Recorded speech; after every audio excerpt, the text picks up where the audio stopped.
The unfair world and the hidden advantages. I've lived long enough to stop expecting the world to be fair.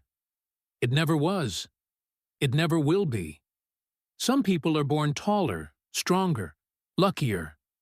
Others just happen to sit at a better table. Better parents, better schools, better timing. And you know what? That's fine. Because fairness was never the rule of the game. It's the illusion that keeps most people paralyzed, busy comparing instead of creating. The truth is, life doesn't reward fairness. It rewards awareness. If you can see the game clearly, you can play it differently. That's where real wealth begins. Not from luck, but from clarity. When I was young, I wasted years resenting the unfairness of it all. I'd look at people born with every advantage and think, they had a head start. I never stood a chance. But here's the punchline. The ones who had everything usually lose it. Because they never learned how to think when life turns unfair. They never had to. The unfairness of life isn't a punishment. It's the tuition you pay for wisdom. And wisdom, unlike money, never leaves you once you earn it. Turning unfairness into advantage. You can't change the rules, but you can change your leverage. That's what I call an unfair advantage. See, people love to chase visible advantages, money, status, connections. But the real advantages compound quietly. They're the habits and mindsets that look boring in your 20s and priceless in your 50s. When I was building my career, I didn't have wealth or family ties or privilege. But I had time, I had hunger, and I had discipline. Those three things turned out to be the greatest leverage of all, because they compound invisibly. Every book I read when others partied, every dollar I saved when others spent, every time I stayed calm when others panicked. That was interest, quietly growing. You don't see it at first, but after decades, it's unstoppable. The world doesn't reward noise. It rewards consistency. And consistency is the one thing most people never master. They want shortcuts, not systems. They want the results, not the repetition. But repetition, that boring, invisible grind, is how you build unfair advantages that time can't erode. The hidden cost of ignorance, new idea 1. Most people think ignorance is harmless. What I don't know won't hurt me. But in finance, in life, ignorance compounds faster than interest. It quietly drains your future while you're not paying attention. I've seen brilliant men lose fortunes not because they were unlucky, but because they refused to learn. They thought avoiding discomfort was the same as avoiding risk. But ignorance is the most expensive comfort in the world. The man who doesn't read pays the same price as the man who can't. The only difference is that one had a choice.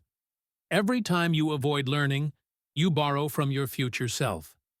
And that debt always comes due. That's why I tell young people, don't fear being behind. Fear standing still. The world changes fast, but the cost of not understanding it changes faster. Knowledge is the only investment that compounds even in bear markets. It pays in confidence, not just in dollars. Temperament. The real asset.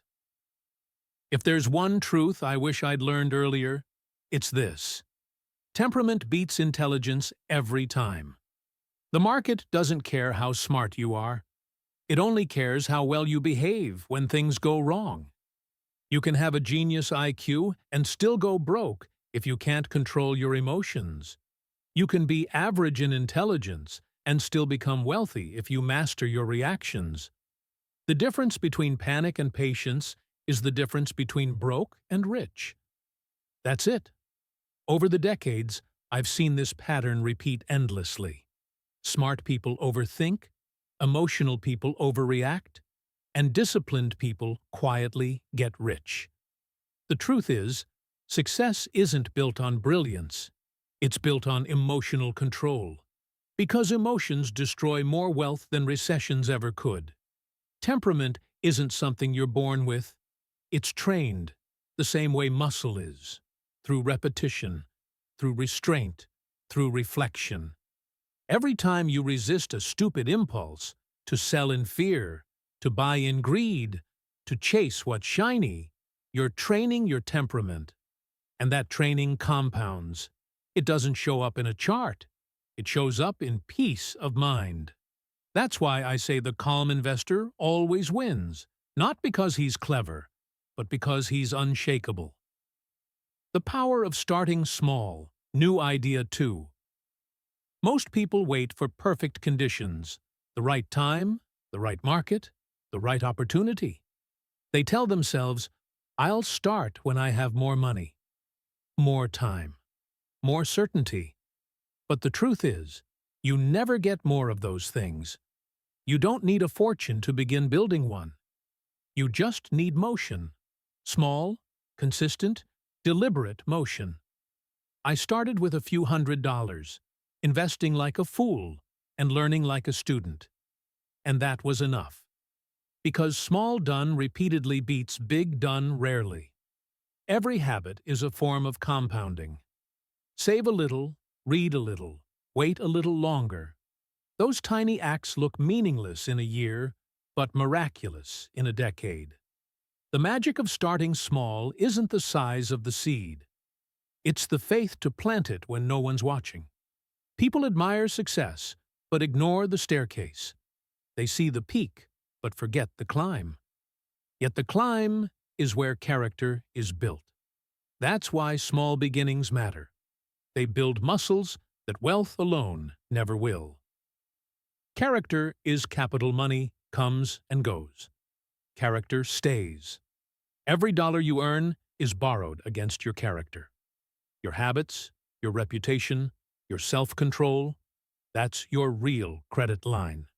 If you can be trusted when no one's watching, if you keep your word when it costs you something, if you stay calm when others panic, you'll never run out of opportunities.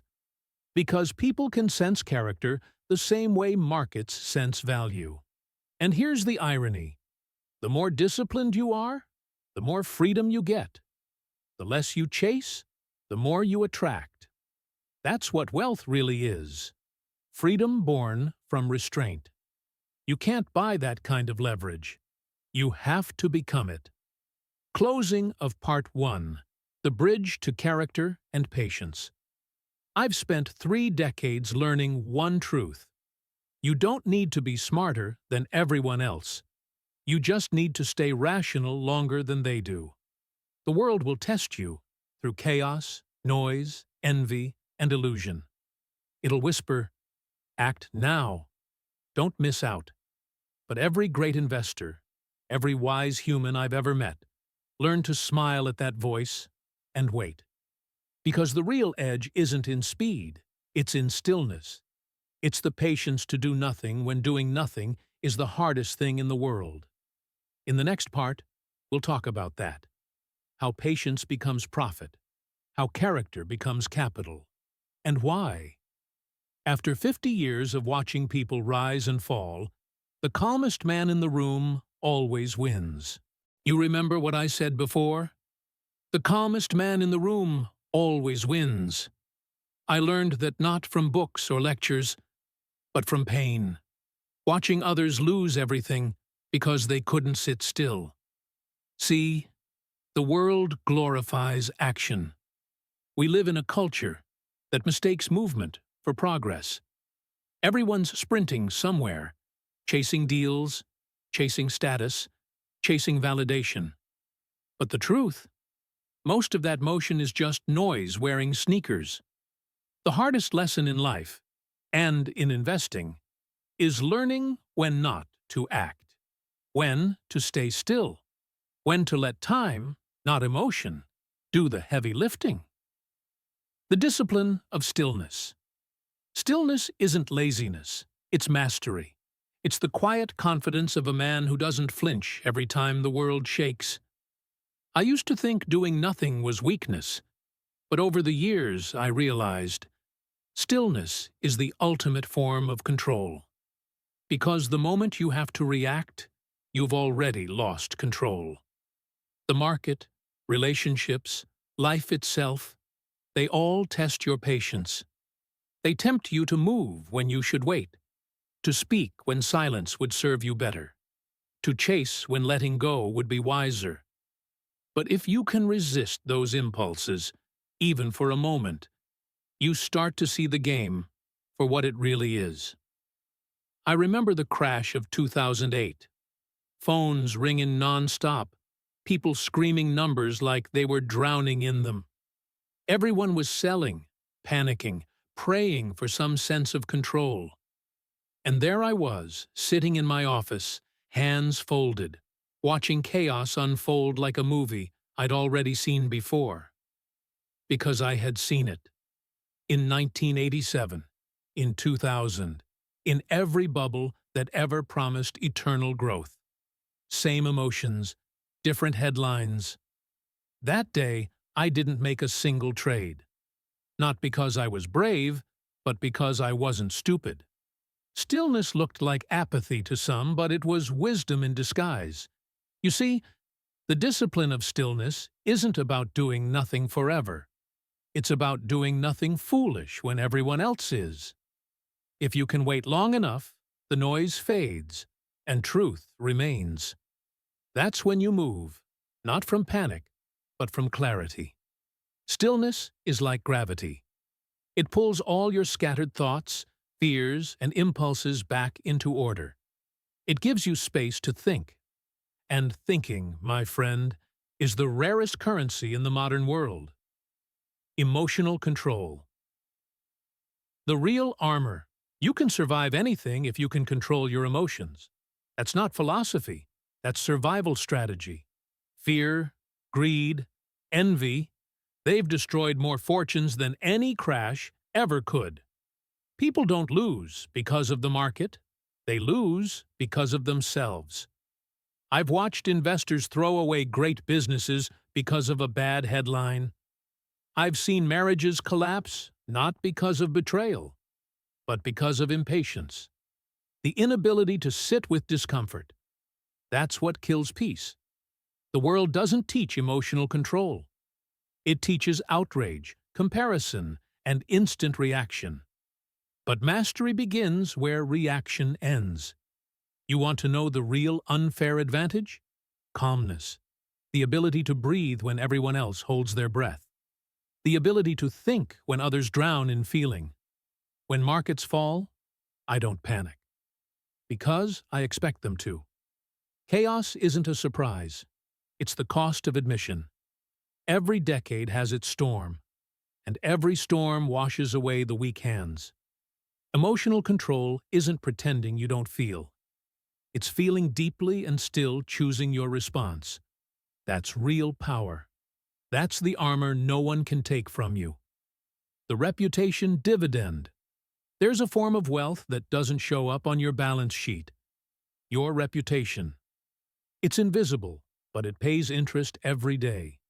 You earn it through consistency, through doing the right thing long after it stops being convenient. Reputation is what happens when people stop questioning your integrity. When your name alone opens doors before you even knock. Warren once told me, it takes 20 years to build a reputation and 5 minutes to ruin it. He was wrong about one thing. Sometimes it only takes 5 seconds. I've seen brilliant executives lose everything not because they were bad at business, but because they were careless with trust. They thought reputation was PR. It's not. It's the compound interest of your character. You don't earn it by being perfect. You earn it by being dependable, by showing up, telling the truth, and keeping your word when it hurts. Reputation becomes your leverage later in life. People want to work with you, invest with you, believe in you, because they know you won't cheat them. And that trust is worth more than any marketing campaign or diploma. By the time you reach my age, Your reputation starts working harder than you do. Opportunities find you instead of the other way around. That's the dividend of decades of good decisions. And the older you get, the more you realize. Reputation is the only asset that can't be stolen, only surrendered. The freedom of needing less. You spend the first half of life chasing more. More money, more success, more validation. Then, if you're lucky, you spend the second half realizing how little you actually need. The greatest luxury in life is not abundance, it's freedom. And freedom begins the day you stop needing so damn much. When I was younger, I thought freedom meant buying whatever I wanted. Now I know freedom means never having to want so much.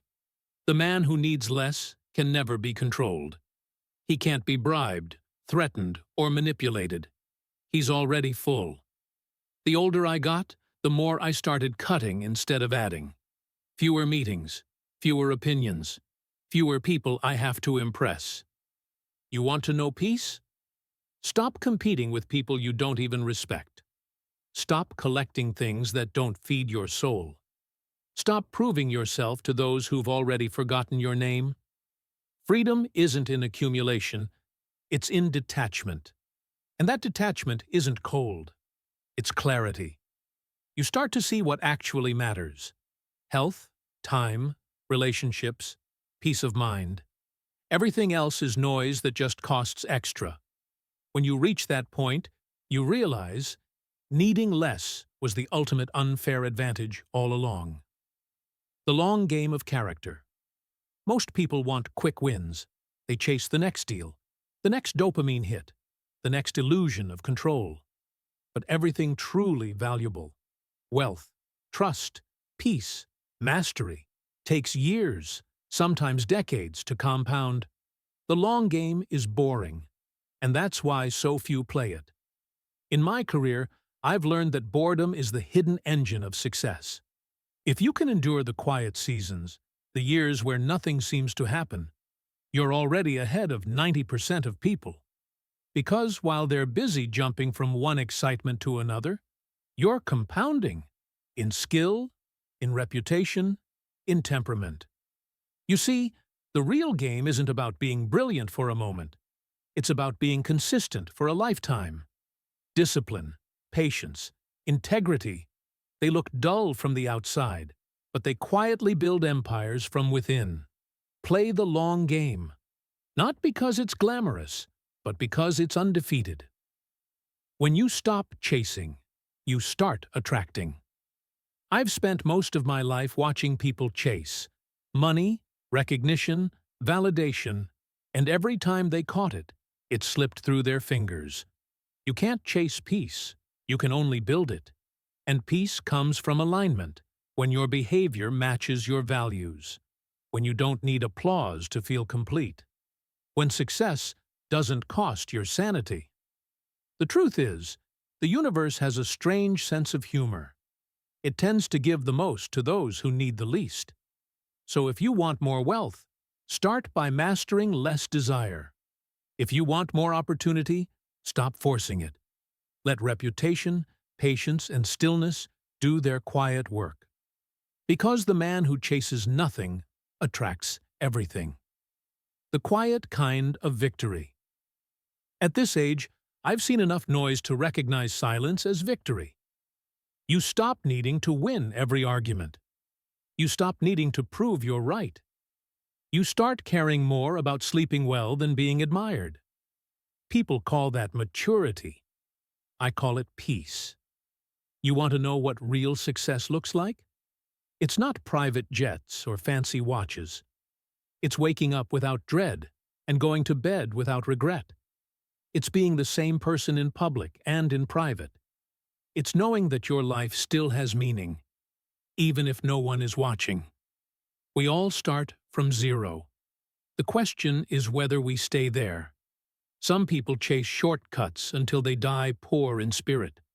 Others learn the art of stillness, the power of patience, the joy of needing less, and they build something the world can't take away. That's the real wealth, to own your mind, your time, your peace. So if you want an unfair advantage in this unfair world, don't look for miracles. Build them, quietly, patiently, day by day. Because in the end, the man who can wait calmly while others lose their minds doesn't just win the game. He changes it. And if this message speaks to you, hit subscribe to From Zero. Because here, we build wealth from the inside out. So one day, money starts finding you.